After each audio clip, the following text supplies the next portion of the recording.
Yeah, and that's cool. The story about the growing coral. I mean, that is a really interesting hobby. My daughter and I, or one of my daughters and I, went into a tropical fish store, and that was their specialty, was kind of the Yeah. starter corals and all that. And I could have spent days in there learning about all that stuff. It was so fascinating.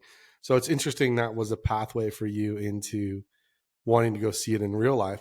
What got you into the fish tanks? Like, was that something you grew up with, or something like random hobby you I've got had introduced them to? growing up. I've had them growing up. I wasn't that interested when I was a kid. I think it's just something about just getting into that interest of marine life. That interest starts to grow and build on itself, and you just want to keep growing. There's something really satisfying about watching. This sounds so weird. It's hard for you to understand unless you're actually growing the coral, but there's something really satisfying about watching it grow. It's no different than a bonsai tree or maybe plants that you have in your garden. It's something that you're putting a labor of love into upkeeping every day.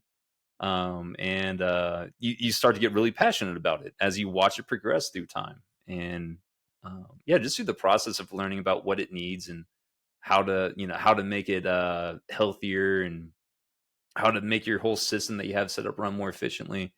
Um, it's interest on top of interest that kind of build up each other, if that makes sense.